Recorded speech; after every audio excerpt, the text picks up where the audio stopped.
dark night, or how the waves sparkle when the sunlight falls upon them. Today, this gathering too glistens and shines with the presence of many dignitaries. To match the sparkling audience, we need a sparkling welcome.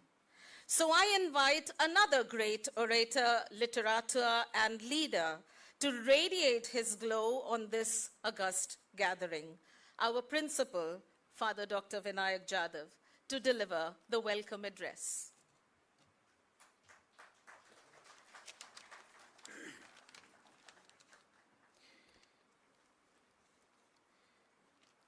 I normally do not read, I speak, but not in the presence of Dr. Tharoor today.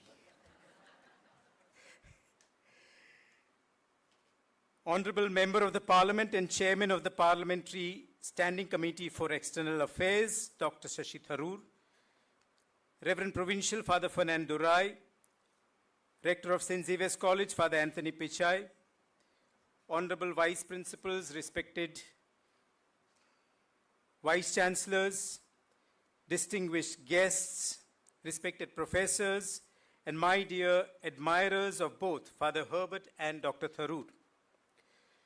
A very warm welcome to this memorial lecture in honor of Reverend Father Herbert de Souza, SJ, and Michhami Dukadam on the occasion of Mahaviri Jayanti today. Dr. Tharoor, we are deeply honored, humbled, and immensely delighted to have your esteemed presence among us today. I must say that even amidst threats of terrorism, we could not resist the temptation to invite you to deliver this memorial lecture, and it was for no ordinary reason. Father Herbert himself was an orator par excellence, a scholar of impeccable English with British accent, having every skill of diplomacy that mesmerized from the Jesuit headquarters of Rome to the Hollywood of Beverly Hills. Who better than you, Dr. Tharoor, would match this legendary personality?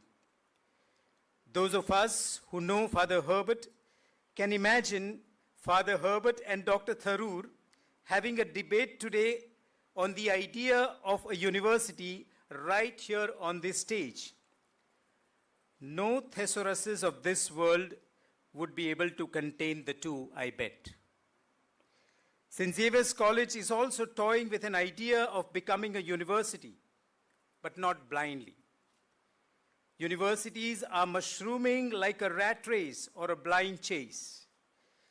Someone quipped that if we did not seriously introspect, we would have Pan universities in every corner of the city offering courses on Chuna and Katha and Kalkatti Pan and Banarasi Pan. Jokes apart, all of us need to gain further clarity on the wisdom of university education, from Takshashila to Harvard and beyond, much along the lines of the book of John Henry Newman, The Idea of a University.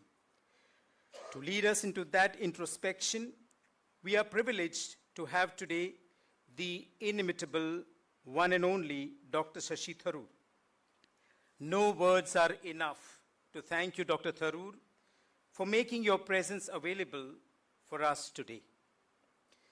I take the opportunity to thank our friend Father Felix Raj, the Vice Chancellor of St. Xavier's University, Kolkata, whom Dr. Tharoor could not just resist obliging. I thank Father Provincial too for gracing the occasion with his special presence today. Finally, sincere thank you to all of you who have packed this hall and even another one in the campus, the Zika Hall. A warm welcome to dear each one of you. May you have an enlightening and inspiring evening with Dr. Tharoor. Jai Xavier's, Jai Bharat.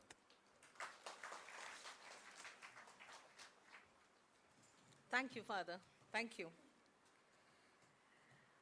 I'm now going to introduce Father Herbert de Souza and the lecture series. Somehow, the 14th of August was destined to be significant for all of us, even before 1947. On the 14th of August 1918, Herbert de Souza was born in Karachi in British India.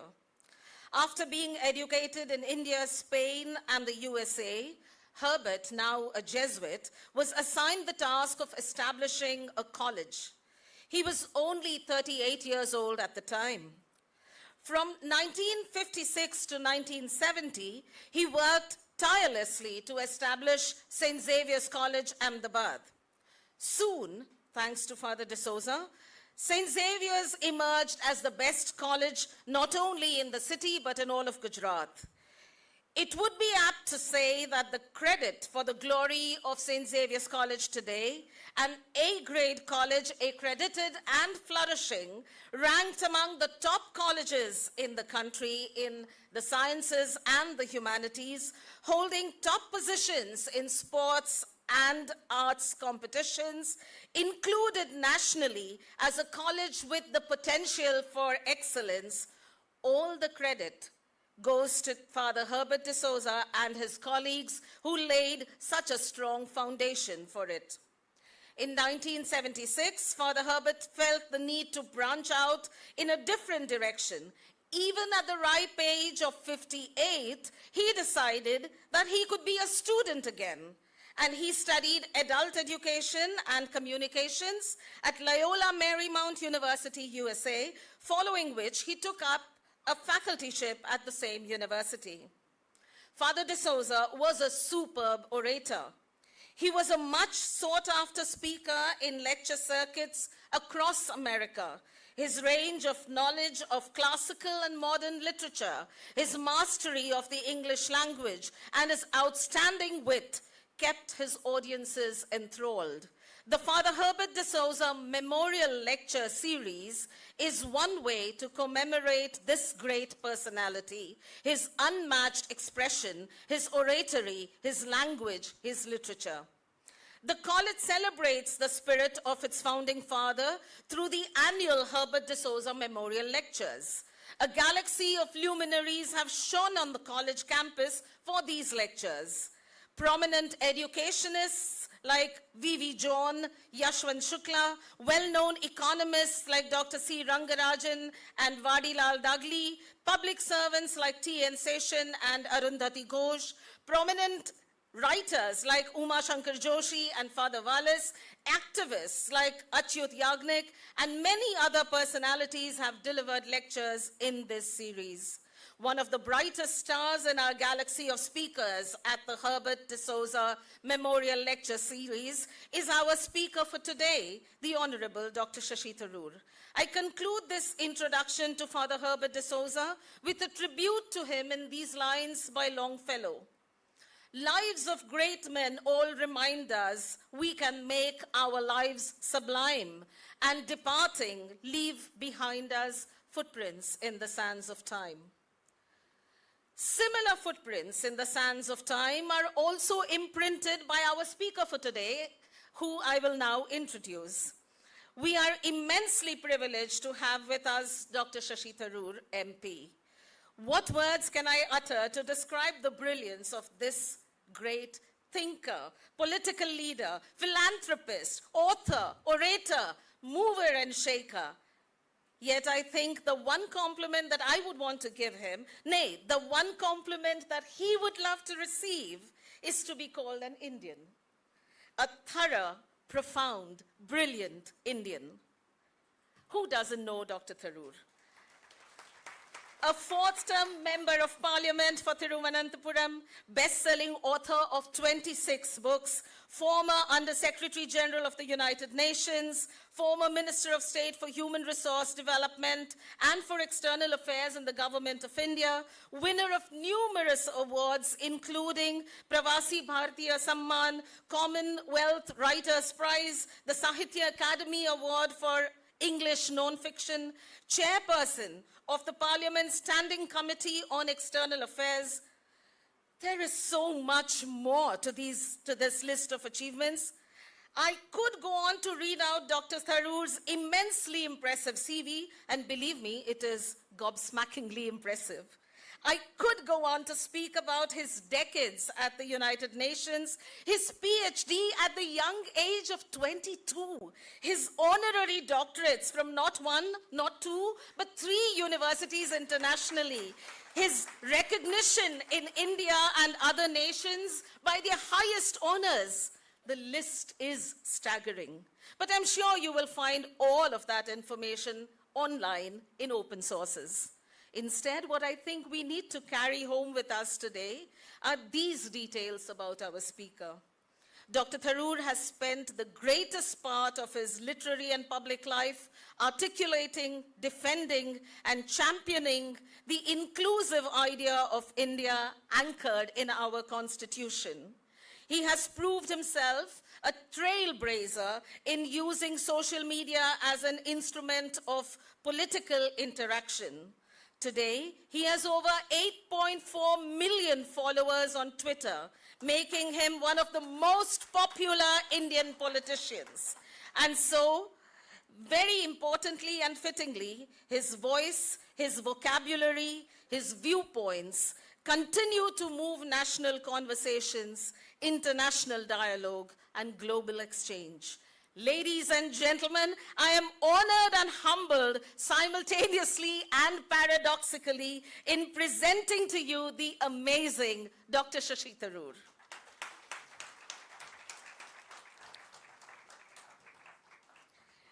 May I request Father Durai Fernand, the provincial of the Gujarat Jesuit province, to offer Dr. Tharoor a traditional Gujarati shawl as a memento, as a sign of respect that is customarily used for honored guests.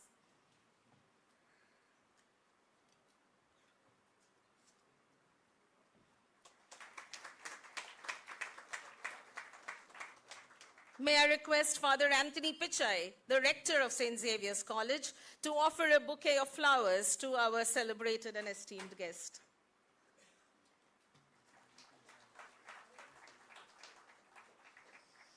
May I request Father Dr. Vinayak Jadhav to offer a memento to Dr. Shashi Tharoor.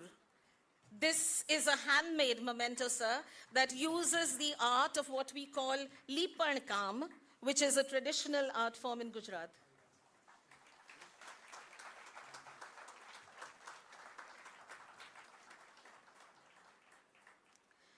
They say when a student is ready, the teacher appears. I know that many of us are not actually students, and perhaps Dr. Tharoor is not really a teacher, but that's the feeling right now. Dr. Tharoor, we are ready for you. May I request the other dignitaries on the dais to take their seats in the audience, please, and Dr. Tharoor would now come to the podium to enlighten us. Ladies and gentlemen, the Honorable Dr. Shashi Tharoor. Wonderful. What's your name? My name is Jean, sir. Thank you.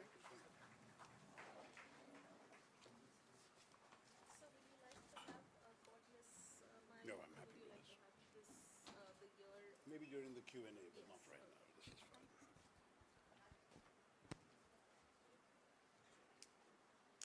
Father Vinayak, Father Durai, Father Anthony, our marvelous Mistress of Ceremonies, Jean, distinguished guests, and students, since we all are, I hope, constantly studying and learning as we go through life. Good evening to all of you. It's a pleasure to be at St. Xavier's College to deliver the Father Herbert A. Souza Memorial Lecture. I too am a product of a St. Xavier's Collegiate High School in Calcutta, but I discovered to my horror that you call yourselves Xavierites. We are Xaverians, I insist. But I do have a connection to you Xavierites because I am a father of twin sons, one of whom married a girl, both of whose parents are graduates of St. Xavier's, Ahmedabad. So two Xavierites in the family, one Xaverian, I'm outnumbered anyway. But I have had the great honor of a Jesuit education at Campion School in Bombay, before St. Xavier's in Calcutta, And I must say, everything I've read about Father Herbert de Souza, of that Jesuit tradition of education. There is, Father Vinayak was saying he doesn't like to read lectures. I'm in the same boat, I prefer to speak. But on an occasion as prestigious as this, in honor of such a great orator, I too have chosen to come with a text to anchor my words in this lecture to all of you, though I gather we'll have a question and answer session afterwards. It's, I think, appropriate to begin by reflecting on the legacy of Father Herbert de Souza, a visionary Jesuit, an eloquent orator, and a pioneer who harnessed the power of media to advance education and human development.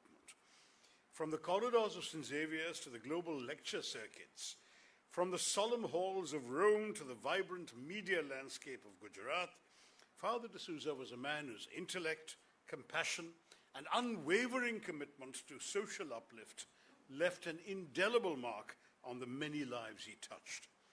His tenure as president of St. Xavier's was marked by a steadfast dedication to academic excellence and holistic education. His journey then took him to Rome, where he shaped global discourse on Jesuit education, later to the US, where his eloquence, wit, and deep literary knowledge, as we've heard, made him one of the most sought-after speakers of his time. And yet, for all his global influence, his heart remained firmly committed to India, to this institution, and to Gujarat. Recognizing the transformative power of education, he believed that learning should not be confined to the classroom, nor should universities be mere institutions of instruction. He saw them as centers of inquiry, platforms for critical thinking, and engines for social transformation. Through his pioneering work in Gurjar Vani and the Xavier Center for Culture and Communication, he sought to expand the very definition of education, blending traditional scholarship with the power of media, ensuring that knowledge was not just acquired, but shared, debated, and used as a tool for empowerment. While the COVID pandemic we've all lived through did certainly unleash a turbulent period for our education institutions and our student community, including the challenges of the digital divide, which came up with online education, uncertainty surrounding examinations, learning outcome losses. We've gone through this whole list. We know that not all that currently ails our universities and our students has been a byproduct of the pandemic alone.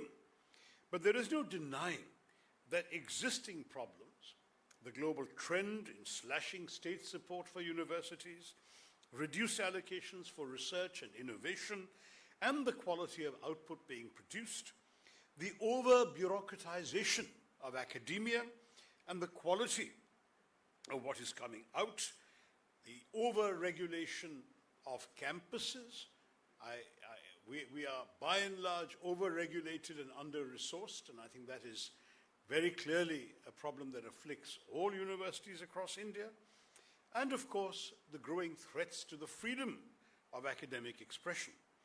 All of these are likely to spike considerably if we are not able to find answers to these challenges today.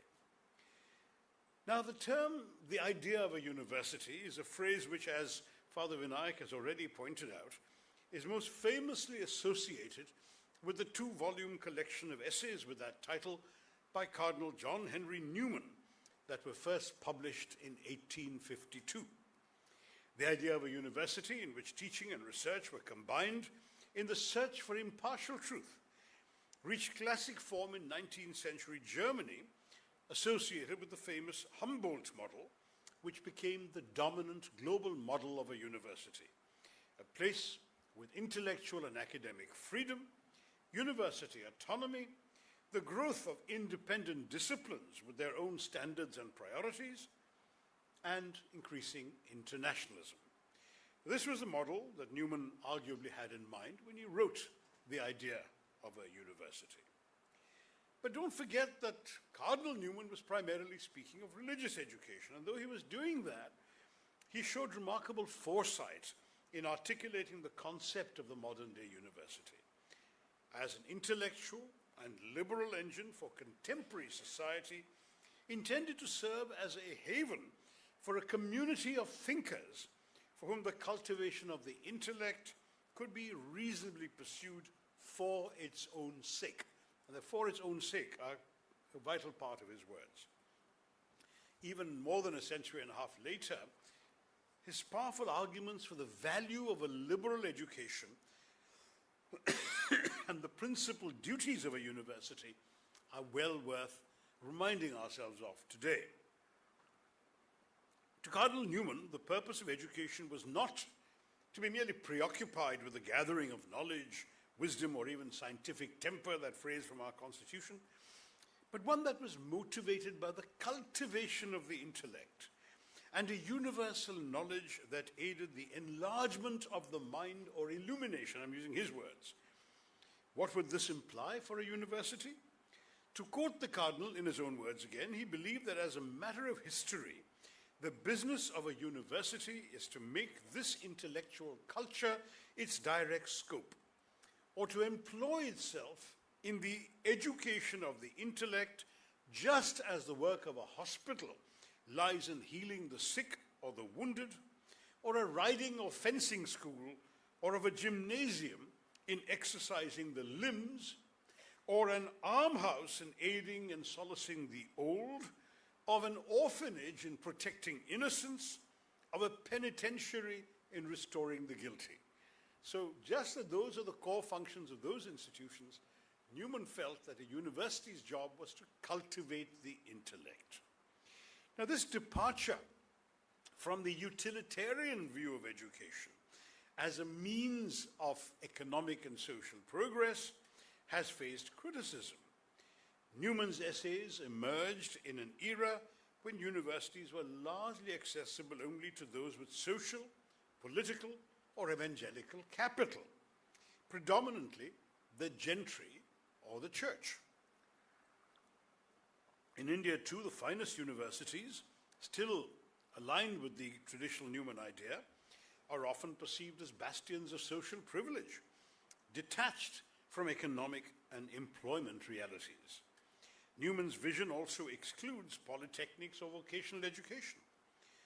In fact, critics have noted that he offers little guidance on striking a balance between the pursuit of knowledge and equipping students with practical, employable skills.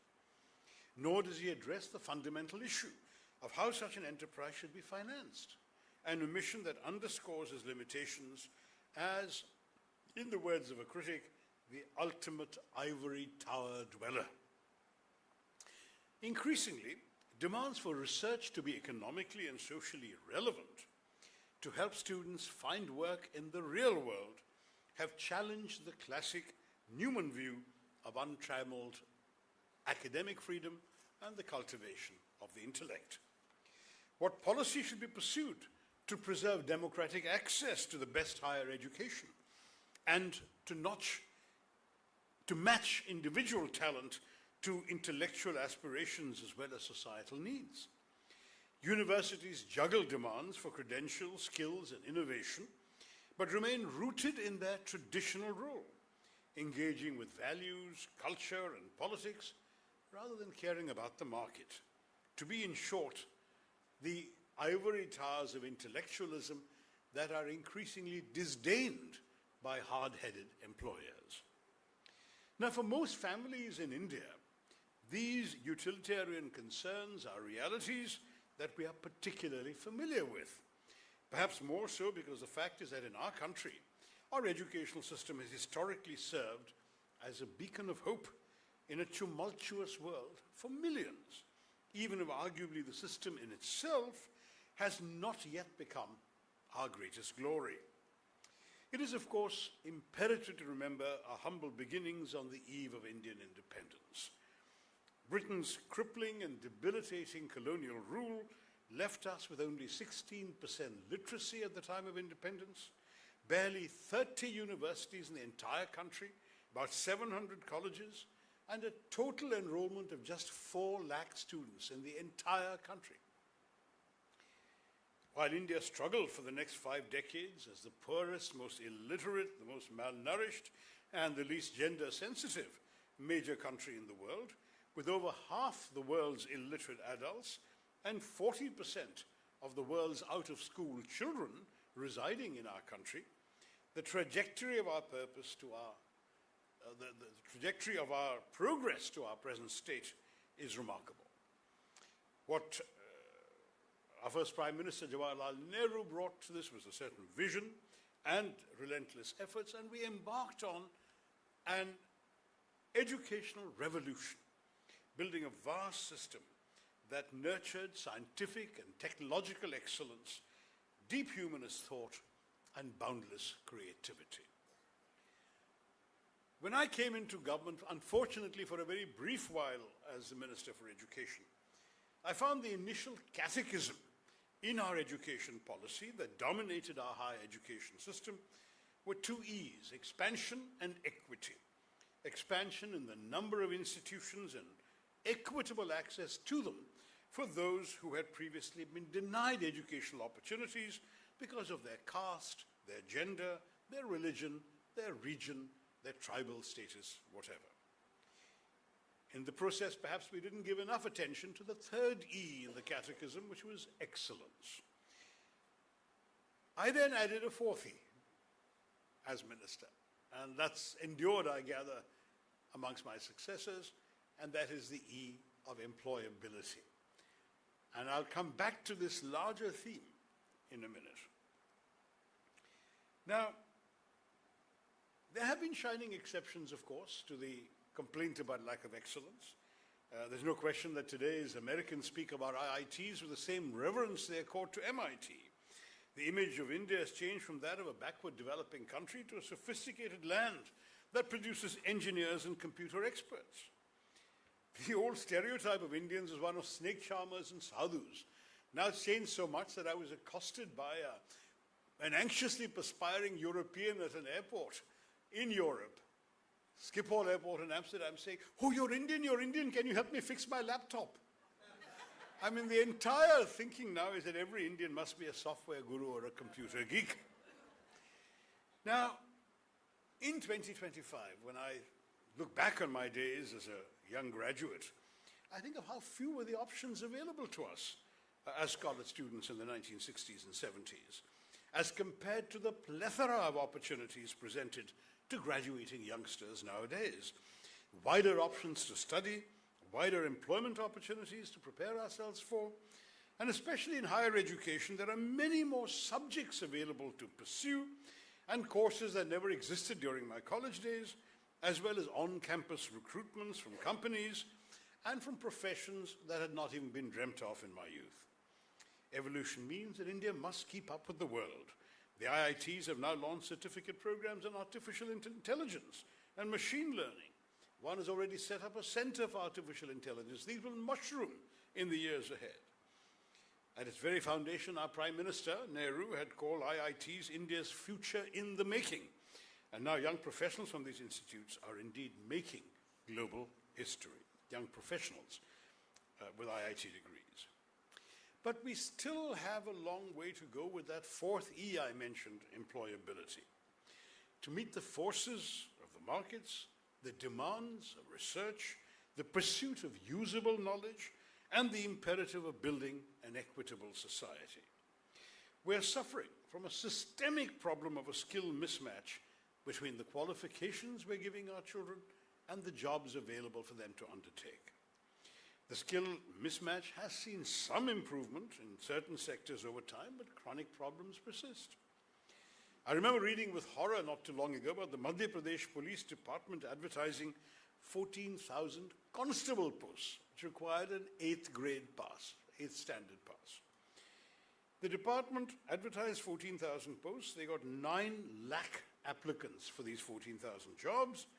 Among them were nearly 10,000 engineering graduates and a dozen PhD holders, plus 1,90,000 graduates and 15,000 postgraduates. And this is, as I say, a job of a constable with a minimal school education required. There are similar anecdotes you can find about every menial job advertised by the railways, the state and central governments, the public sector undertakings. Why? because we are releasing graduates into an ecosystem that does not know how to use them. They settle for a constable post as an alternative to frying pakoras, as some who ought to know better have advised them to do. Therefore, even as I speak to you today as someone who has benefited from a liberal education, right from my schooling throughout my university years, I recognize the natural inclination in India to make higher education more utilitarian, to align it with the demands of what we hope will once again be a rapidly growing economy in a globalizing world. Given the record high unemployment assailing our country, sluggish economic growth, and the lasting impact of the Trump tariffs, there is a compelling case for equipping graduates to navigate an increasingly challenging job market while strengthening long-term resilience. After all, a university graduate employed in a stable profession was undoubtedly better positioned during the pandemic, for example, than an artist, an actor, or a scholar of 18th century poetry. While the concern is valid and one I fully understand, I would argue that the fundamental aim of higher education, particularly liberal education, is to equip graduates for any profession they may enter. As I've often noted in discussions with our engineering institutions, India produces approximately 1.5 million engineering graduates each year.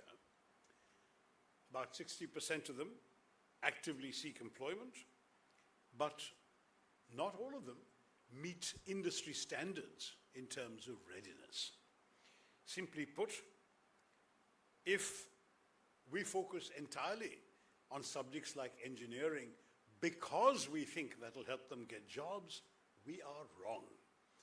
Associations like the CII, ASSOCHAM, FICCI have found that most of our engineering graduates are not ready for the marketplace. And what is worse is what happens afterwards. The organization that I conceived and led for 6 years in the Congress Party, the All India Professionals Congress, conducted a survey amongst 10 or 20,000 Kerala engineering graduates. And they found that 66% of them were doing jobs that did not require an engineering degree. That is the situation we are unleashing our engineers to. Either they know things that are not relevant to the marketplace, or what they know is not required by employers, and as a result, they have to essentially cast aside the discipline they have learned to do other kinds of work. Now, one of the major challenges that would be prompted by universities discarding the liberal arts for more technical and utilitarian studies and objectives is that it will leave our countries with a generation of graduates who are trained to look at the problems of the world through absolute and non-negotiable principles. This works, this doesn't work. This switch turns off, this switch turns on. There's only one way of doing things and no other, which is essentially what engineering teaches. The danger of this kind of thinking was borne out a couple of decades ago, when an Oxford study in 2006 or 7 claimed that of all those associated with terrorist incidents up to that time, between 1990 and 2005, 96% were engineers. So though no one was saying that most engineers are terrorists, they did draw the conclusion that most terrorists were engineers. Now, I don't know if that study has held up particularly well in the multiple terrorist incidents that have occurred since it was conducted. But the lesson is clear. A mind rigidly trained in either or binaries and unexposed to the humanities is more susceptible to believing in fundamentals, and that includes political and religious fundamentalism. It is a short step from studying the predictable laws of engineering to following an ideology or a creed that also seems to the engineering-trained mind to be infused with immutable laws. If our graduates were rooted in the idea that there's only one way to think and work, they are likely to apply their habit of mind and thought to their understanding of human beings, of religion, of politics, of ideology, where only one worldview is true and right and everyone else is wrong, where only one worldview is patriotic and everything else is anti-national, where only one view will lead you to God and everyone else is damned to the inferno in any case. To my mind, if our universities churned out legions of such graduates, it would certainly have a devastating impact on our communities, particularly in today's turbulent world where I fear that the increasing move towards populism, isolationism, and the economic and cultural backlash against globalization is only getting accelerated, as we've seen since Mr. Trump's oath of office in the White House.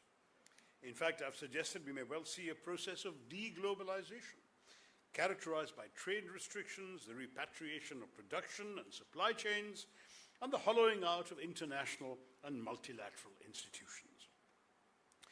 As I have often remarked, the human mind is like a parachute. It functions best when it's open. You don't want to jump off a plane with a closed parachute, and you don't want to enter the world with a closed mind.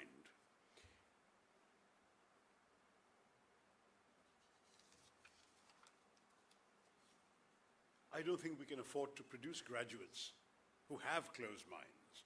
The traditional utilitarian approach in India has long prioritized rote memorization, compelling students to absorb what is taught to them in their textbooks and by their teachers, and then regurgitate this in examinations. If this method was already outdated when I was a student, it is entirely obsolete for today's aspiring graduates. In a 21st century world marked by division, conflict, and entrenched identities, what we need is not merely a well-filled mind. Any fact can now be retrieved within seconds on your mobile phone or 2 clicks of a mouse on a computer.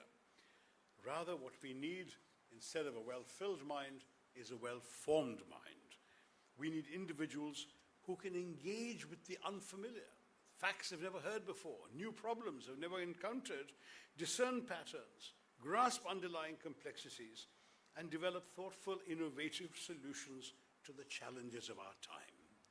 In other words, we want students who are not taught what to think, but are taught how to think. That how to think is what is going to give them the opportunity to deal with the unfamiliar. There's an Oxford Martin School study quite recently, a few years ago, which projected that by 2030, nearly 30% of the jobs in the world will be in fields that did not exist when the study was conducted. Now, how do you train somebody for a job that doesn't exist? There is no textbook that's been written because the job still hasn't been thought of, but it's being thought of with dizzying speed. And what's interesting is that the challenge for today's universities is to prepare their students to grasp and grapple with the unknown. Because these jobs, I mean, since the Oxford Martin study was done, you've had the advent of artificial intelligence. There's a whole series of jobs coming around that, including jobs to teach artificial intelligence. But no one could have imagined those jobs when that study was conducted. We've seen now the ways in which new skills, new techniques have to be absorbed and directed. Now, the purpose of university education, therefore, is increasingly to help people, help students to decipher the unfamiliar, to bridge distances, to render the novel comprehensible.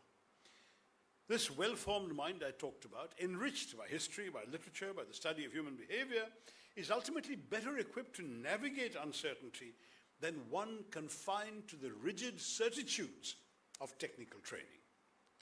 So my submission to this distinguished gathering is that the future of our universities, and indeed of our higher education system, depends on striking a careful balance between the practical demands of utilitarian education and the broader liberal foundations that expand intellectual horizons and cultivate critical inquiry.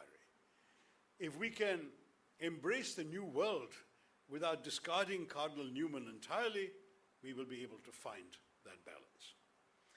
We must be wary in the process of a growing tendency amongst policymakers to make liberal arts and the humanities, quote unquote, more relevant, reducing them to mere tools for producing more efficient white-collar workers, rather than using them to foster deep-rooted thinkers. Equally concerning is the attempt to repurpose those disciplines for ideological ends, turning history into a vehicle for legitimizing a particular kind of past, political science into lessons on chauvinistic nationalism, or English literature into mere global communication skills for call center employees. Such distortions do not expand intellect, but undermine higher education itself, leaving little room for the imaginative, the ruminative, the philosophical, and the theoretical. And this is all the more compounded by today's obsession with social media, which has sadly not only contributed to a reduction in the attention span of the average student and the average adult, but has also deprived young people of the habits of deep, lengthy reading and complex engagement with ideas that are so fundamental, ultimately, to meaningful thought and intellectual inquiry. So this calls for a firm commitment to academic freedom and the clear separation of higher education institutions from external influences that seek to shape them for ulterior purposes. The Hindi scholar Apurvanand, for example, has warned of increasing efforts to impose exclusionary ideologies on academic spaces, which he argues undermine democracy by weakening society's ability to hold those in power accountable. He distinguishes between freedom of expression and academic freedom, emphasizing that while citizens may not always have the means to critically assess those in power, academics, through their professional training, their intellectual expertise, have a responsibility to think freely for the sake of the public. Academic freedom, therefore, is not merely a right, but a fundamental necessity for the advancement of knowledge and the preservation of democratic values.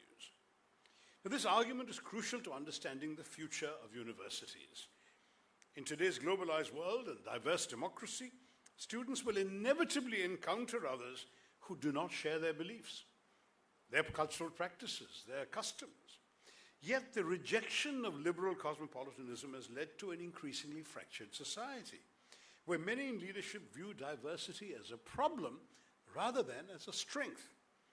They promote a monolithic vision of the nation, defined by faith, community, and language, and demanding social conformity.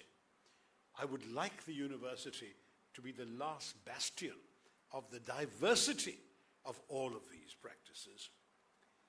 And amidst the rise of divisive politics, where entire groups are often stigmatized as the other with a capital O, an alarming lack of empathy has emerged. Too few can recognize that despite differences in religion, race, and language, we share the same dreams, the same fears, the same hopes.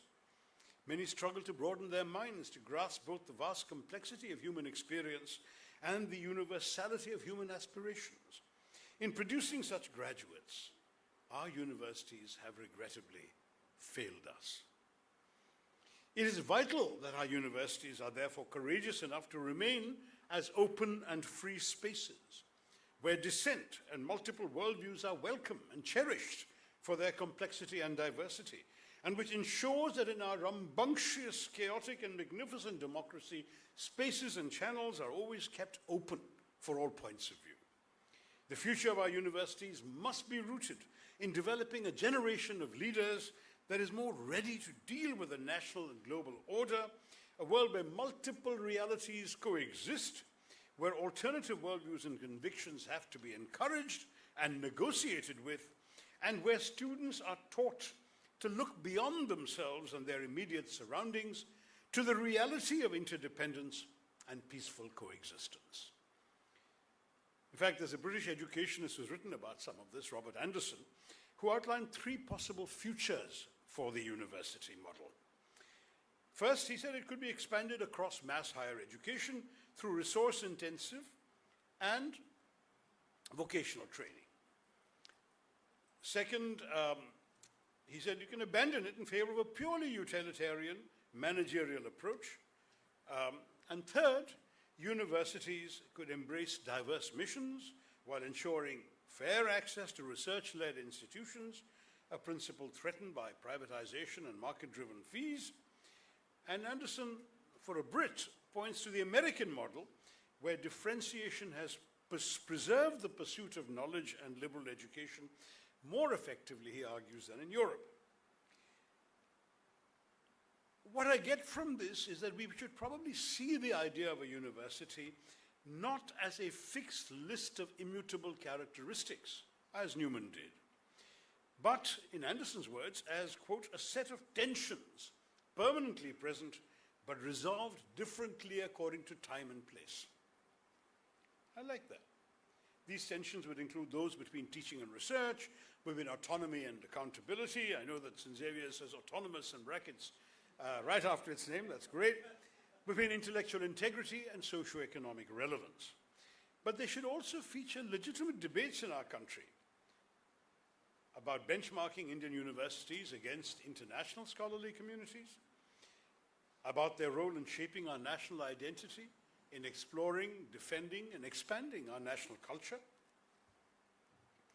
The idea of the university must reconcile the tensions between the inevitable connection of public universities with the state and private ones with the most powerful and richest corporations, versus the need to maintain critical distance between reproducing the existing social, economic, and occupational structures against expanding it from below by promoting the marginalized and excluded through affirmative action to ensure social mobility. Between serving the economy versus providing a space free from the immediate utilitarian pressures dictated by the job market. I know these seem to be difficult to reconcile, but we need to do that.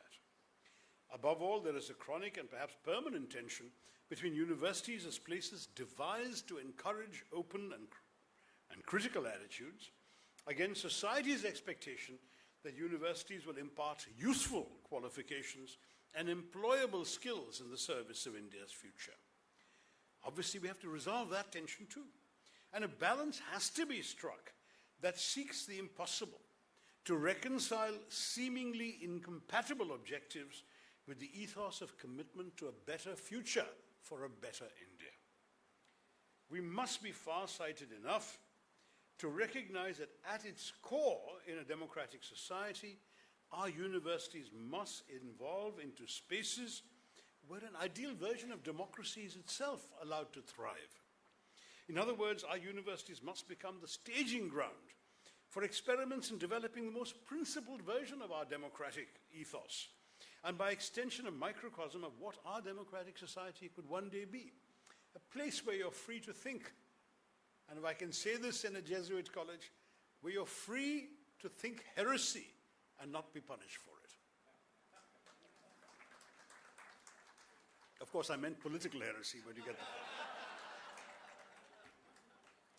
We cannot, of course, teach and reach these ideals if we do not actively strive to ensure that our campuses are inclusive and representative.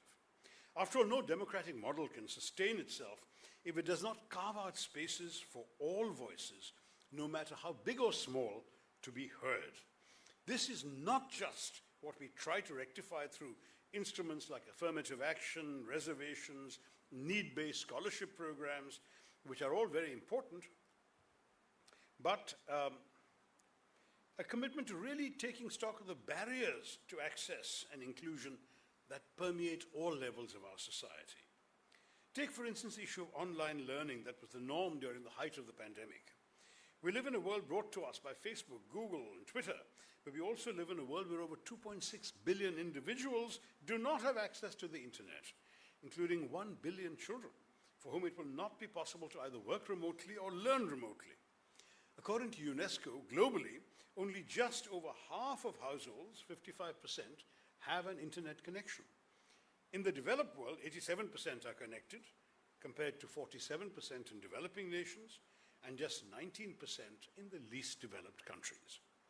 Now, these harsh realities, compounded by infrastructure gaps, lack of electricity, unreliable Wi-Fi, and teachers unprepared for digital learning or even for guiding digital learning, have created insurmountable barriers for the marginalized, sometimes driving them to despair. There was a tragic incident during the pandemic that has haunted me for a long time, when a class 10 Dalit student in Kerala, a bright topper, she was always first in her class, immense potential. The COVID lockdown happened, classes went online. Her father was a daily wage earner. He suddenly had no wages anymore because there's no daily work available during the lockdown. When many of us drew the attention of the left government in Kerala to the fact that many children could not go online, they said they would broadcast the classes on free-to-air television. But this poor family didn't have a working television. The one they had was broken. They didn't have the money to repair it. This poor girl was cut off from those online classes. With it, she felt she was cut off from her future. She saw all the other students way ahead of her, and she took her own life.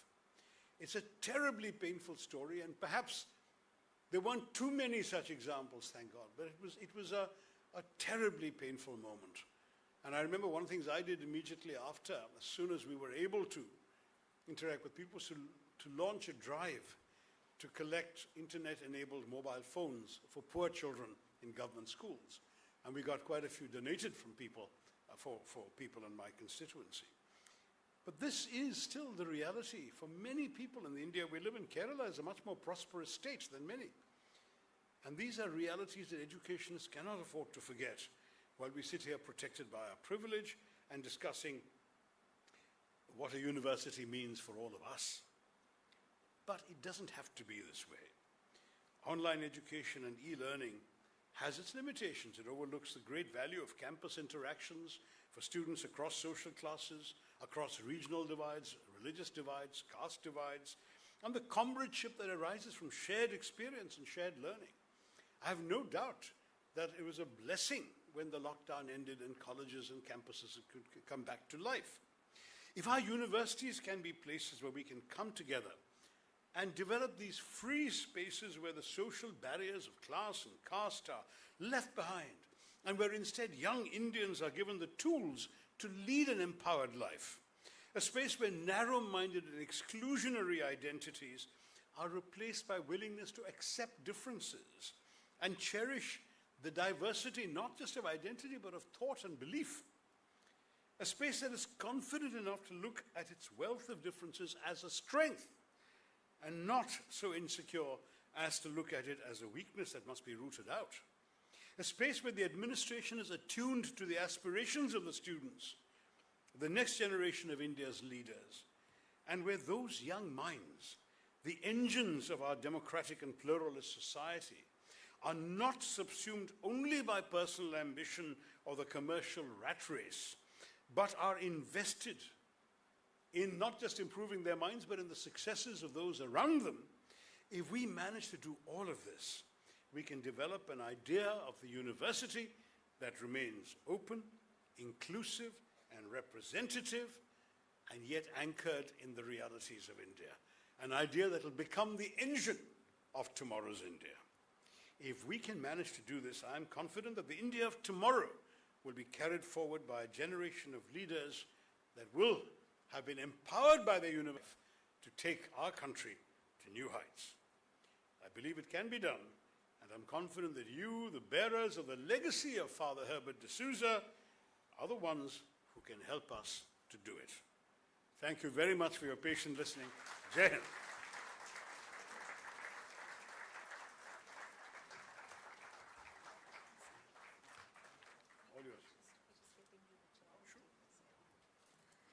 Thank you so much. I think a louder round of applause. That was amazing. Thank you, sir. The Greek mathematician and physicist Archimedes famously said, "Give me a long enough and I can move the world." So you have used the lever of language and the fulcrum of your thoughts, and you have moved our worlds. Thank you. Thank you so much. It's now time for us to interact with Dr. Tharoor.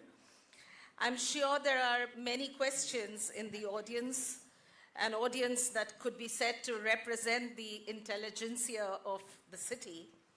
And to moderate the open session, I now hand over the proceedings to Father Dr. Sunil Mekwon, the Vice Principal of Arts at St. Xavier's College. Father Sunil.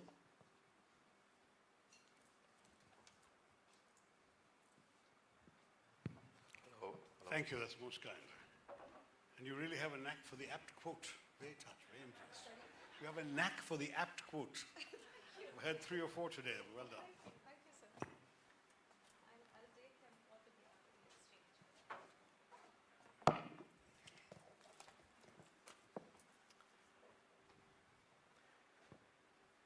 Thank you, Dr. Tharoor, for your stimulating and challenging talk. My pleasure, Father. Yes, it was equally delightful and challenging. So now to continue to savor these thoughts, ideas, apprehensions, and premonitions that Dr. Tharoor has shared with us this evening, we shall segue into a Q&A. And may I request our distinguished guests this evening to keep your questions pertinent to the talk and the related ideas, so as we have a truly meaningful, rewarding, and instructive session today. With this, I open it to Q&A. Please raise your hand. It's difficult for me to see, so I'll come up here. Sir, please. Mic to sir. Thank you so much for very eloquent discourse on the idea of university. I am Dinesh Avasthi. I head a largest private university in this city with 21,000 students and about 850 professors. Can you hold the mic a little closer? Now, whatever you have said is perfect. Probably the ideal university should be that where people have freedom to think and not busy in nuts and bolts. But unfortunately, it's not happening. Right. Now, I have some other concern being heading that university, is that the advent of disruptive technologies which are coming, will there be universities? I mean, you have professors of Harvard or MIT in your room. You have all the Coursera's and everything which are taught there, and students, the greatest damage which is being done by the Googles and all that, and now ChatGPT, is that my students have stopped thinking capacity. Now they can't think. Excuse me, sir. Could you please ask your question? I mean, what will be your take on the technology, the university with walls and concrete, and these technologies which are coming, which have just hampered the thought process and capacity to think among the students? Thank you very much. Thank you, sir. It's a very good question. I must admit that I'm not as much of a doomsayer yet as the second half of your observation implied. I was just telling a journalist today, I was looking back on my own days writing my doctoral dissertation for my PhD. I spent hours in dusty, musty libraries, finding the right books, pulling them out, looking for the bits that I wanted to extract. And then I would have to laboriously copy out on scraps of paper or index cards the actual lines I was going to quote, look down, mark the pages, write down the title, the publisher, the year, and so on, so that my footnotes would be accurate. The intellectual contribution I was making was in looking, in knowing where to look, what to extract from what I had found, and how I would use it in my argument. The rest was pure drudgery. actually having to write all this out and do all this laborious work. If today an artificial intelligence program can do this for me without my having to sit down and write it all out and then eventually type it when I'm typing my dissertation, I don't see the harm in it, provided I'm not outsourcing the thinking also to the artificial intelligence program. And that is the challenge we're finding at levels so far of undergraduate term papers or high school homework, is that children are basically asking the question to ChatGPT that their teacher has asked them and letting ChatGPT write the paper. That, I would agree, would be a disaster. But at the more demanding levels of intellectual inquiry, you basically will have to come up with original insights of your own to justify, excuse me, to justify your own, what's the word I want, your own intellectual contribution to that exercise.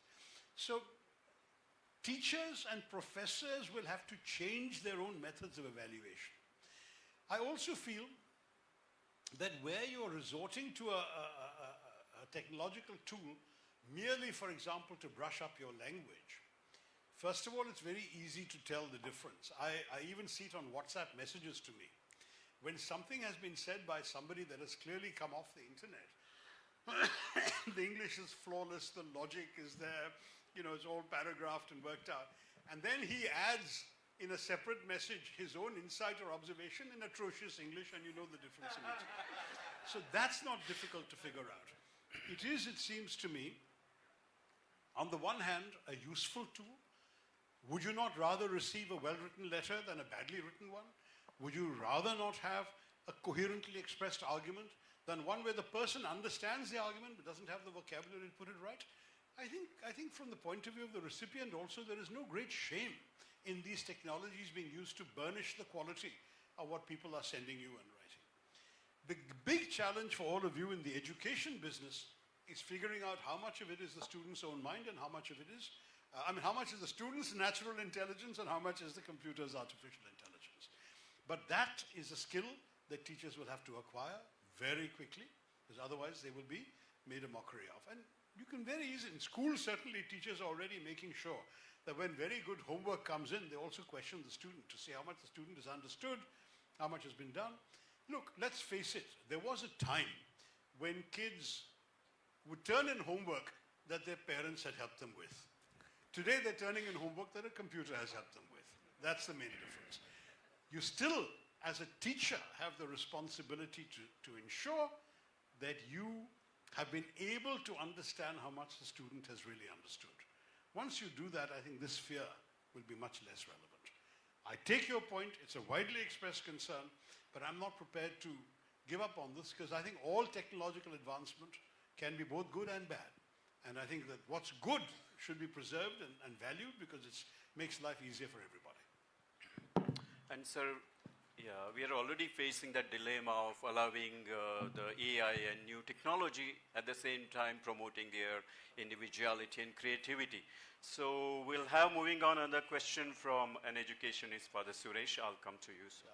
Dr. Shashi, I want to personally thank you for using the language which we could understand.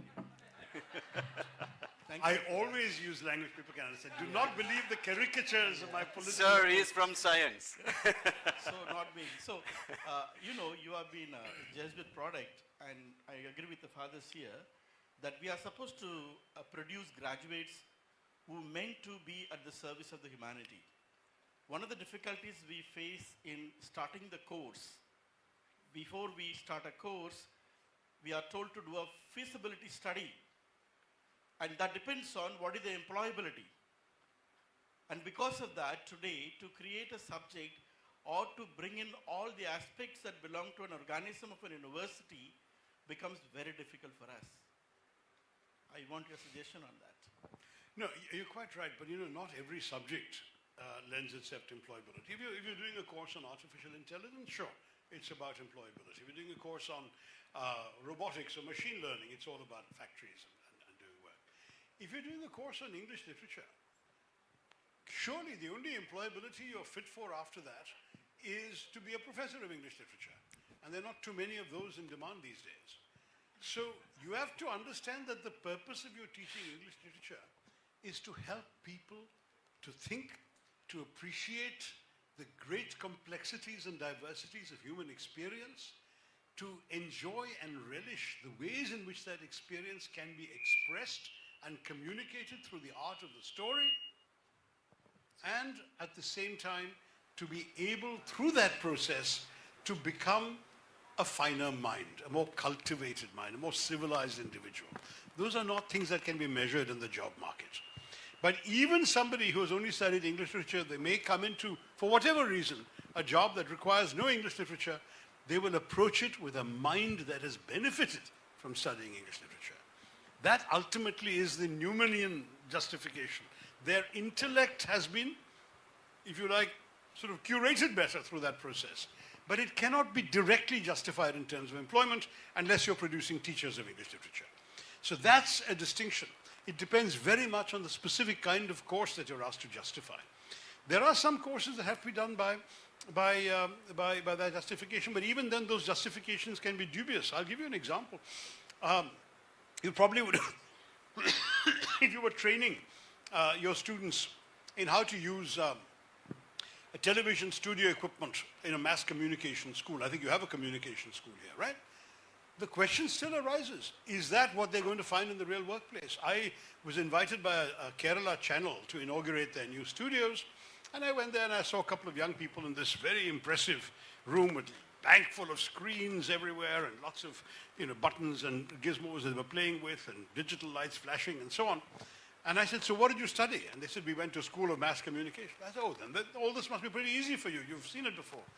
And they said, no, sir, everything we studied on has been long since out of date. This is much newer than anything we learned in school. That's the challenge. And this is widely true. When I was minister, we introduced a rule, I don't know if it's still there, that says that you cannot open a polytechnic anywhere in India. We will not authorize it unless you have a tie-up with an actually functioning industry within a 30-kilometer radius of that polytechnic. Because our polytechnics were full of professors teaching from 30-year-old, 40-year-old textbooks on techniques and methods and equipment that is no longer used in the real world anymore. The same with our ITIs. These are the things that we need to change. So you can justify it, you can probably create a polytechnic saying we're going to teach all these useful skills for which there's a need, but in practice what you're teaching is not actually going to help them to get a job, then what's the point? Right, right. And sir, I believe humanities is timeless in that sense. No, we still teach Shakespeare today and get a big pay. There was one of the first hands to go up there. I think it was Manav and Atman, sir. I'll come to you, Souza. Thank you for such an insightful talk, by the way. Little higher. Hold the Hi, mic. is this better? Yeah. Thank you for such an insightful talk. Thank you.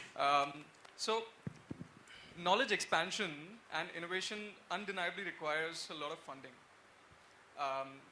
Universities right now need to perform a lot of cross-sectoral partnerships and whatnot, get money from think tanks, the government, foundations. This leaves a lot of room for the funders to form an influence in the narrative that gets pushed and what knowledge gets expanded, what sort of innovation happens. There's a huge responsibility that universities hold here to keep these things open. Are there any tangible advices from your end how universities can navigate this web?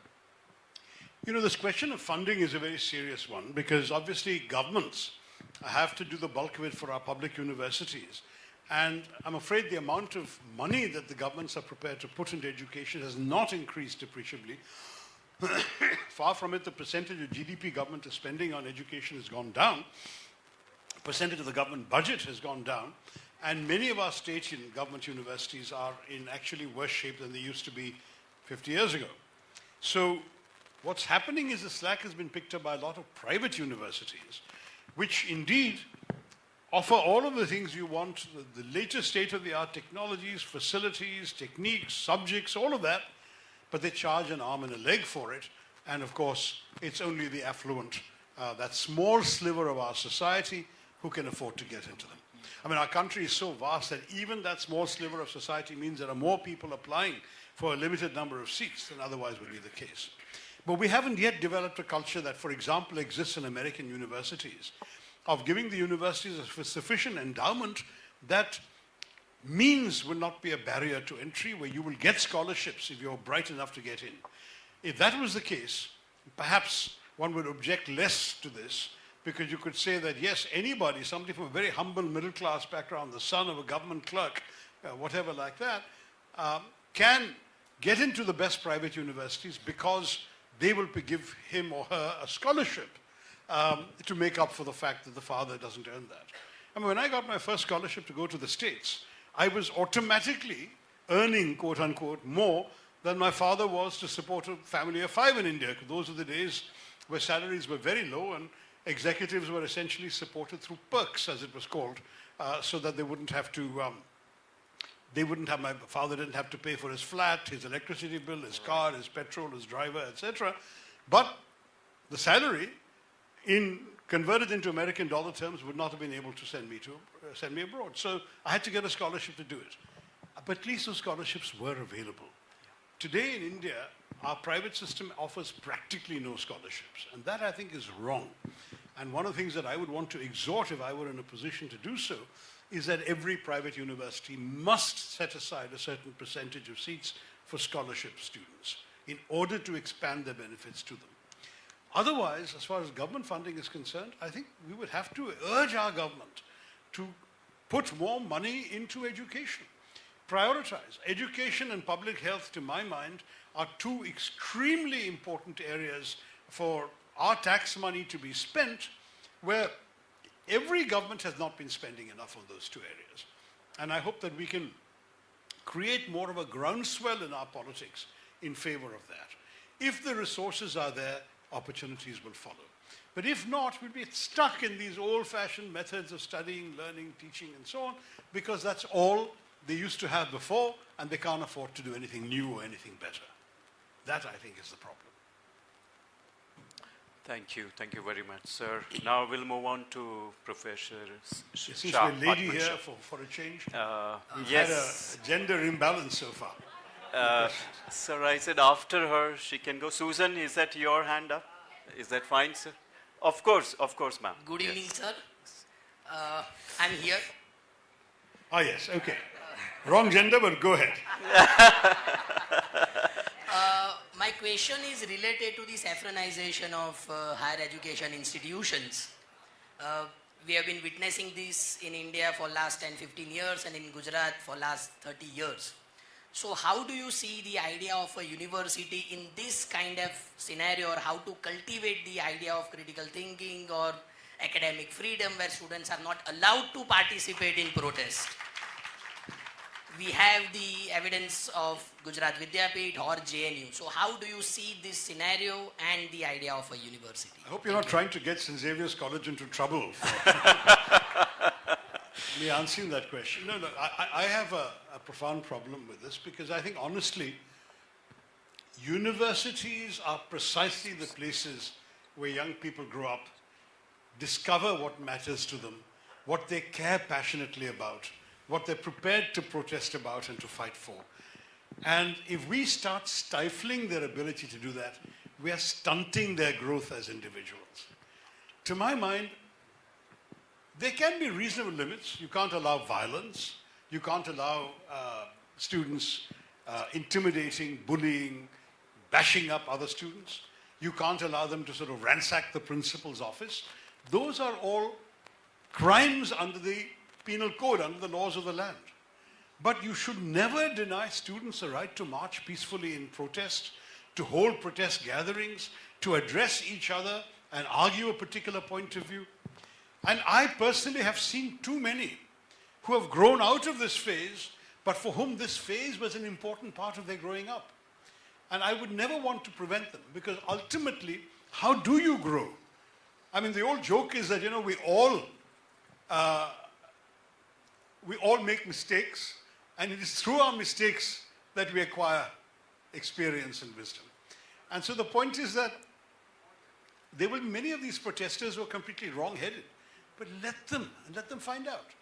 I had 2 friends who were not just extreme leftist in my college and my batch, but were sort of left of the known left. I mean, they were sort of Trotskyites and so on.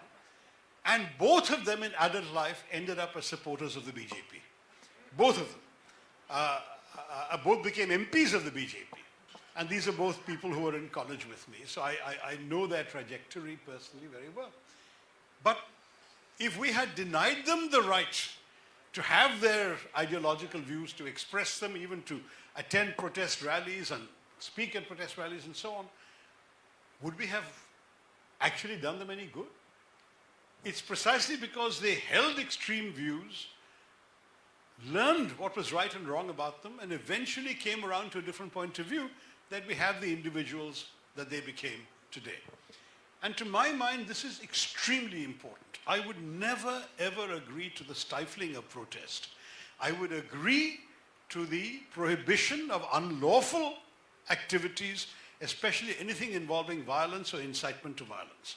But short of that, the expression of views, as I partially jokingly said, the right to be a heretic is fundamental to my idea of the university. If you can't have a safe space on a university campus to say pretty much anything you like, however wrong-headed, however ill-informed it is, then why are you in a university? What is the university for? I feel very strongly that this is something we should always permit. Yeah. And we'll have the question from Susan, I believe. But just a gentle reminder, sir has shared many good ideas and insights with us and has challenged us. So let us remain focused on the discourse that's happening this evening. Over to you, Susan. Thanks, Anil. Thank you, Dr. Tharoor, for, as usual, your eloquence as well as the wide variety of ideas.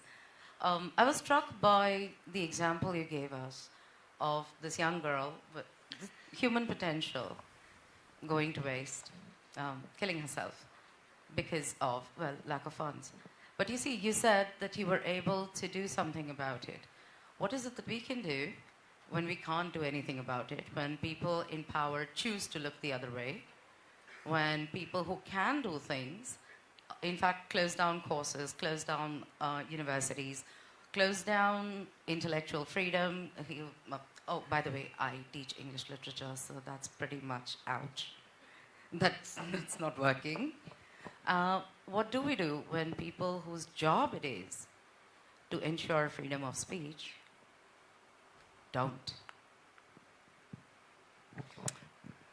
Tough question to which there is no easy answer.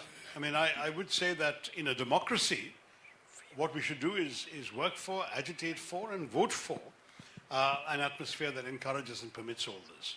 But it's also true that perhaps the majority don't share our preoccupation with such freedoms. Perhaps academic freedom is not going to be a vote-winning demand. Maybe it's a preoccupation of educated elites. I don't know. But the best each of us can do is to stand up and speak out for what we believe in and be prepared to face the consequences. Now, many find that difficult to do, and I don't blame them. I'm far from being judgmental about that.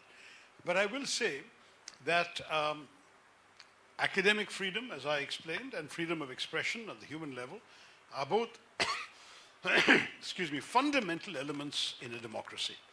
And if we are a democracy, which we are and we claim to be, and our constitution supports, then we should exercise those freedoms which the constitution permits us to do. I'm not sure that's a satisfactory answer, but it's the best I can offer. Thank you, sir. Yes, that was straight from the heart, I believe. So that's great enough. Yes, Fiona? Good evening, sir. Welcome to St. Xavier's College.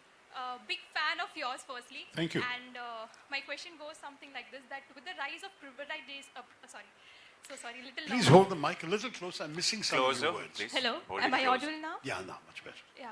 With the rise of privatization in higher education, so what are your viewpoints on fair and equal access of good education to everyone in the future? Sorry, whatization of education? Privatization. Privatization. Privatization. Now, this is, we talked about it already. This is genuinely a problem because obviously at the moment we do have an enormous spurt in the growth of private universities. Remarkable. And some of extremely high quality. Places like Jindal University, Shiv Nadar University, Azim Premji University. I mean, there are a lot of these coming up which have got a very good reputation, which are already attracting symbiosis. I mean, there are half a dozen private institutions in India which are even getting global attention, making it to world rankings and so on. Mr. Ambani is coming up with a university. I have no doubt that people who have the money and the resources can set up in India institutions of high quality.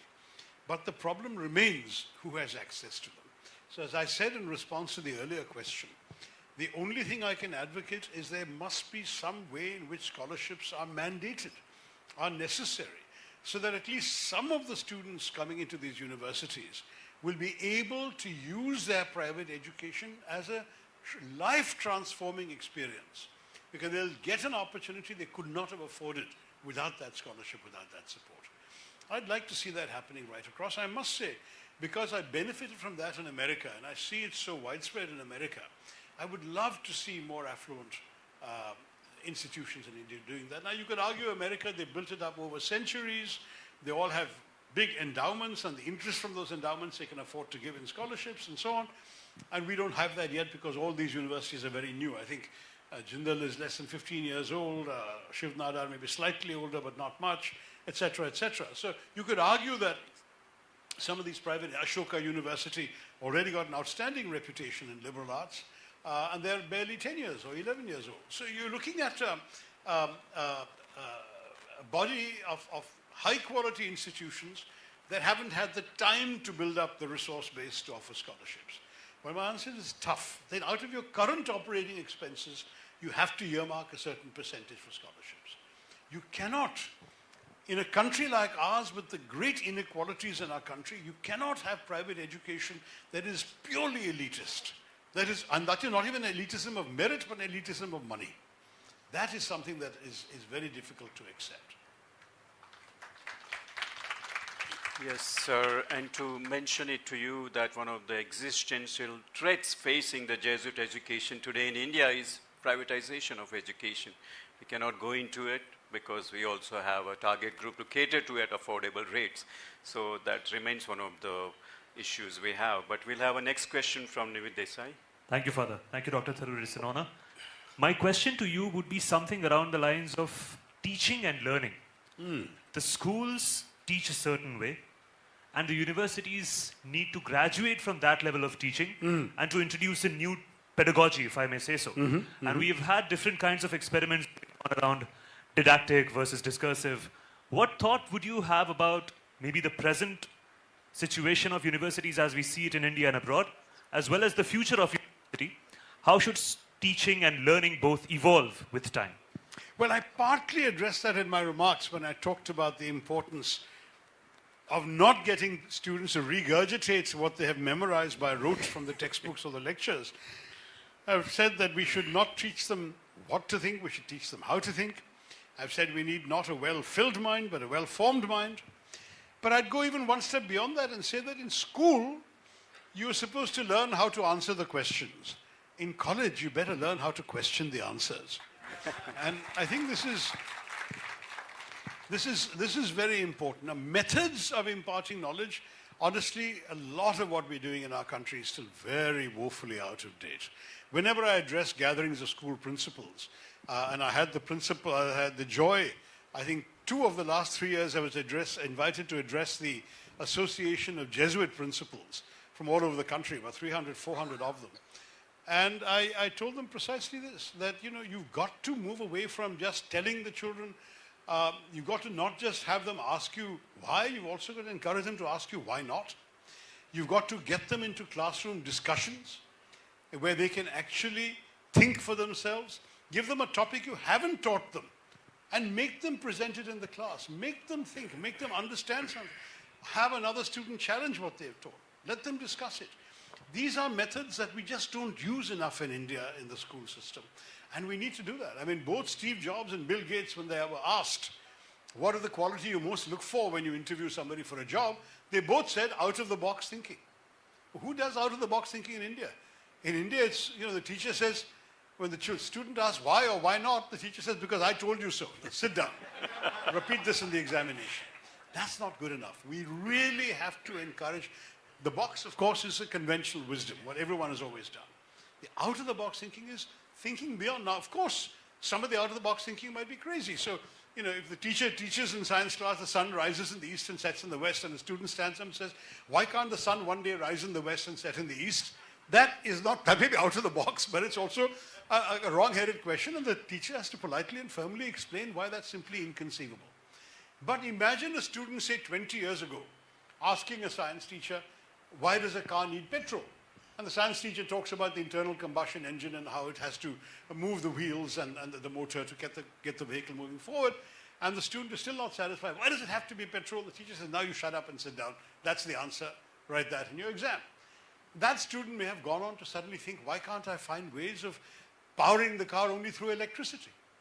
And indeed, we found out in the last 15, 20 years, the advent of the electric vehicle, the battery-operated car, and the transformation, which would have seemed a ridiculous question 20 years earlier, is now entirely not only feasible, but considered more desirable than the internal combustion engine. So that kind of thing of encouraging people to imagine what has not existed before and to see if what they have learned can equip them to move towards creating that which they have imagined. That's the kind of thinking that the world is moving on. We don't do enough of that. And the irony is we used to. For 1,000 years, we were world leaders in innovation, in scientific discovery. The world's first plastic surgery recorded in humanity was by Susruta, who conducted a rhinoplasty, a nose operation, meticulously recorded the procedures, and some of his instruments have been found by archaeologists. The invention of the zero, the idea that you could have a symbol representing nothing and that would simplify your calculations. The creation of the decimal system, all done by Indians. The discovery that the earth rotated around revolved around the sun and not the other way around was not by Galileo, it was by Aryabhatta and other Indian astronomers 1,000 years before Galileo. But we don't sufficiently appreciate all of this. We invented the zero, but these days it seems that all we invent is zero. And we have to change from there now. Thank you very much, sir. We'll have the next question, sir. We are over the past, 20 minutes past. Can we go on with one or two more questions? If you wish, you've got a couple more questions, no Couple problem. more. I can't stay forever because I do have a commitment afterwards and a very early morning departure tomorrow. But sure, we can have, say, two more questions. A couple more questions. Yeah. Yes, one more. Yes. A very good evening. It's an honor to be here. Thank you. Standing in front of you. So the education system in India is essentially letting the students qualify for university until they actually come to the university. Letting students pass is a norm till 8th standard, as you already know. But after getting a reality check in the university or colleges, the students feel doomed. What could be a better way to make the students not feel doomed and actually qualify for university or life? Now, wait a minute. Why do they feel doomed? Because the way that they perceive how universities and colleges work, how people around them work, they don't feel good. For example, when I came from a small village to Ahmedabad, for example, I was not feeling very good about myself because I did not have that par excellence that most people had around me. Okay, I mean, I obviously each of us has individual experiences that vary. I would have thought that for the majority of your peers, that it would have been a liberating thing to be on a university campus. That suddenly you're free of all the restrictions that come with school, the fixed hours, the school uniforms, the martinet teachers, going home to your parents. Suddenly you're in a place where you're free to be yourself, to dress as you like, to learn different subjects, to open up your mind. So I would have thought it would be more liberating rather than making you feel doomed. I can understand some being intimidated initially, but I have no doubt that passes with time. You don't seem to me a very intimidated young lady today. And I suspect that was because after you came from the village and you felt all this fear, that you got used to it and you got made friends and you mastered the subject and you felt fine, you can carry on.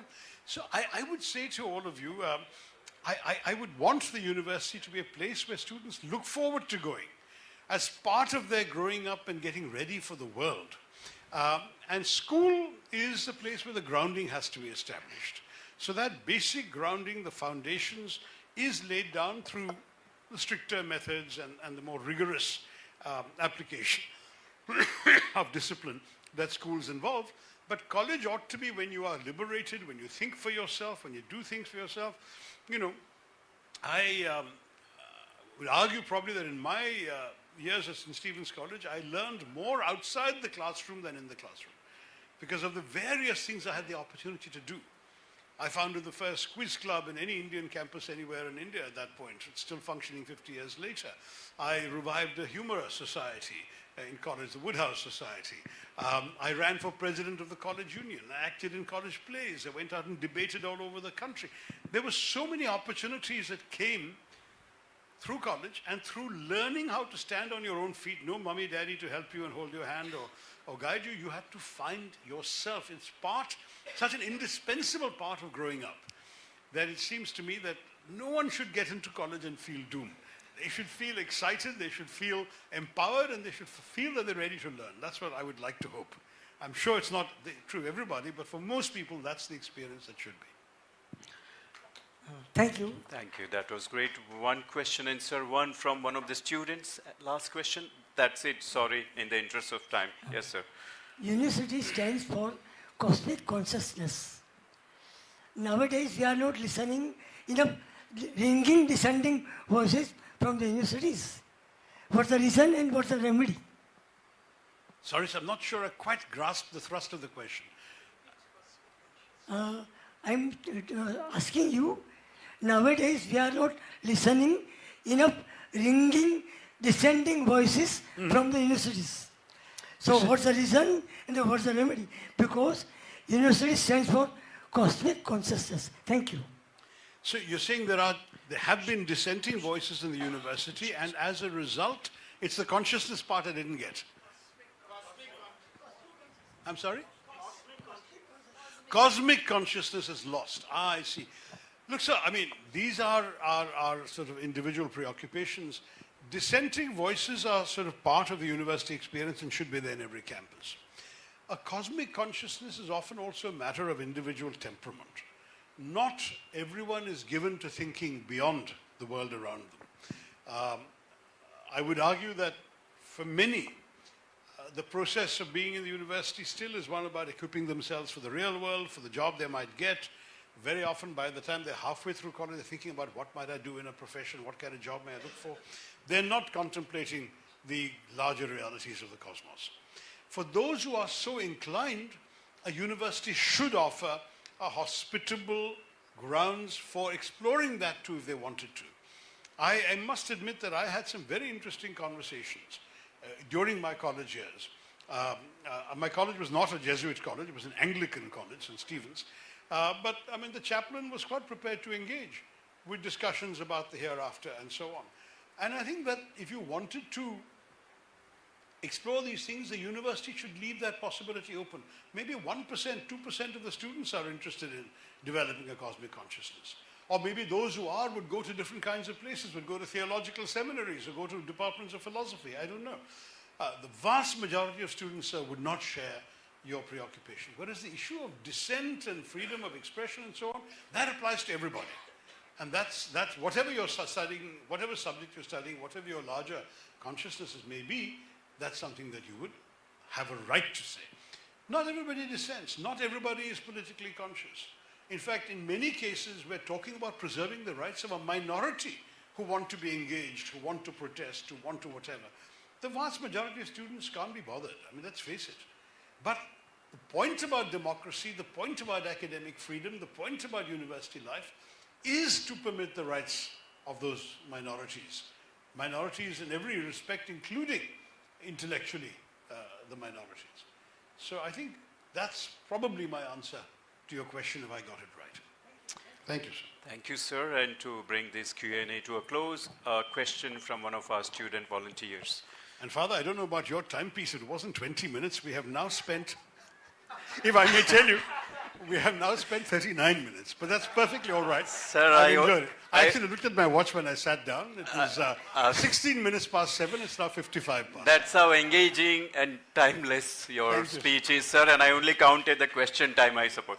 Thank you so much for your generosity. He's saying basically my answers are too long. So I'll give you a short answer. Well, that's a Jesuit way of saying it. Yes, ma'am. Hello, sir. I am Shinjini Chaturvedi, and what can we say? We at Xavier's are an inquisitive bunch.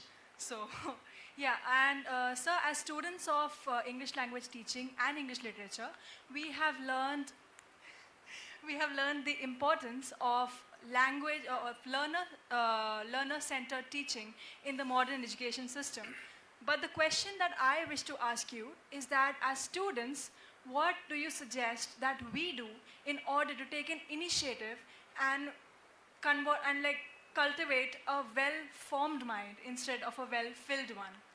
Well, I think the art of it, quite frankly, is in reading beyond what you have to read, inquiring beyond what the course requires you to, what the teacher requires you to, and if necessary, going to teachers and having an opportunity to engage with them on things that may not be part of the curriculum. Ultimately, habits of thought are what you need to acquire in the university. Ultimately, what you study inside the classroom is not what you retain. Einstein once said something along the lines of, an educated mind is what you have left after you've forgotten everything you studied for the examinations. That's what the mind is all about. It is, as I said, how to think. So take initiatives, explore further, read beyond the syllabus and the course, and engage in conversations. I mean, in my time, we used to have the stereotype in Delhi University of the coffee house intellectual, you know, with his Charminar in one hand and his coffee in the other, holding forth on every conceivable subject. And we wondered what use he would be to the real world. And some of them probably never grew up and never were of much use in the real world. Many of them went on to very different lives and careers afterwards. But that process of inquiry and debate and discussion is often its own reward. I can tell you, I remember when I was in college, I was doing an honors degree in history. Delhi University offered certain courses and the colleges could choose which of those courses to offer. So in Delhi University, you had in theory a course on American history and a course on history of the Far East, China, Japan, Korea. And St. Stephen's College only offered the latter. I wanted to study the former. So I went to the head of the Department of History and said, so why can't I study American history?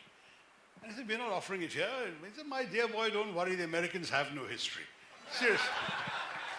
So I said, sir, whatever history they have, I'd like to study. The university is going to offer an exam in the subject. Why can't I study it? So he looked at me slightly skeptically, but I was the best student at that point in my first year. So he said, all right, if you can get me 10 signatures of students, I'll find you a teacher. So I went out and I got 17 signatures from my classmates. And they had to offer a course in American history, and I'm proud to say they're still offering it all these years. So there was something which, if I just accepted what the college is offering and not tried to go beyond that, I would never have had the opportunity of learning what I thought was a fascinating country to learn about, which has such an outsized impact on the rest of us. So knowing their history was actually, I think for me, it gave me depth of understanding to get us to where we are today. But I had to take that initiative. So take the initiative, think for yourself, see what you can do. I might have failed, I might not have had a receptive professor, who knows? But the truth is that these things actually will be ultimately what you look back upon as part of your growing up at university. Good luck to all of you. Thank you so much for a very enjoyable evening. Thank you so much, sir. Thanks for your time. Thank you, sir. Thank you, Father Sunil. Thank you for being so candid and approachable, sir. Thank you. A huge round of applause for Dr. Shashi Tharoor. Sir, I would now request you to please take your seat in the audience. I'll escort.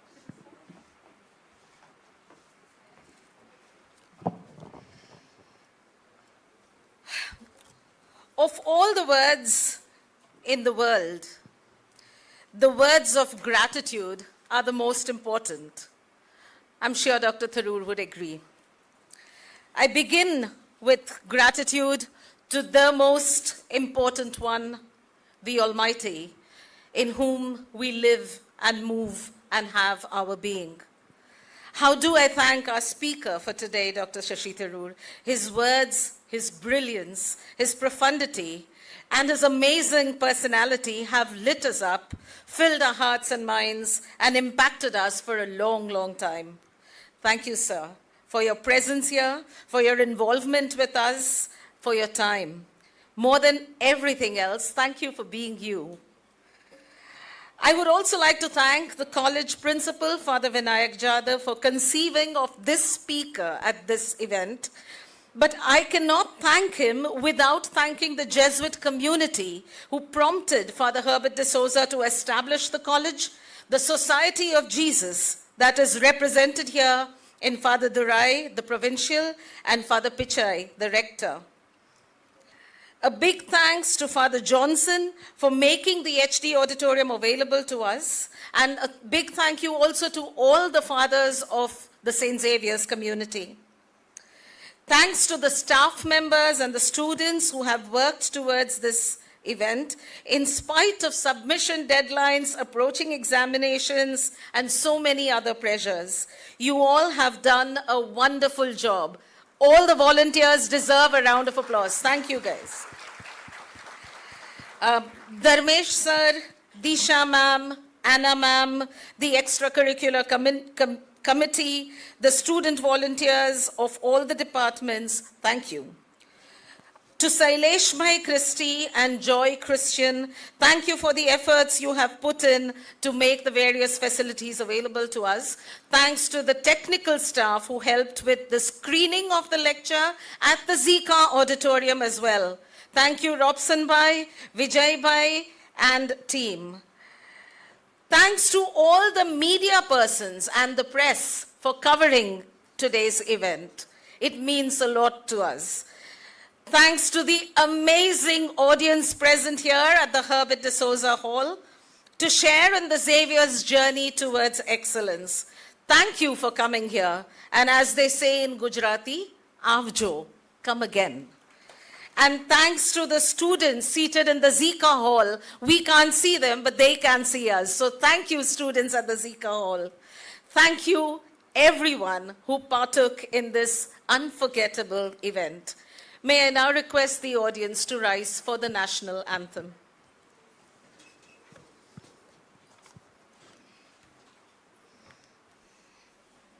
जनगण मन अधिनायक जय हे भारत भाग्य विधाता पंजाब सिंध गुजरात मराठा द्राविड उत्कल गंगा विंध्य हिमाचल यमुना गंगा उच्चल जलधि तरंगा तव शुभ नामे जागे तव शुभ आशीष मांगे गाहे तव जय गाथा जन गण मंगलदायक जय हे भारत भाग्य विधाता जय हे जय हे जय हे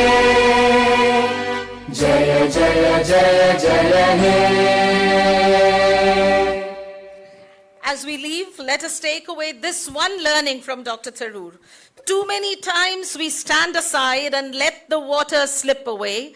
What we put off till tomorrow has now become today. So don't you sit upon the shore and say you're satisfied. Choose to chance the rapids and dare to dance the tide. Thank you. This is Jean D'Souza signing out. Thank you, everyone.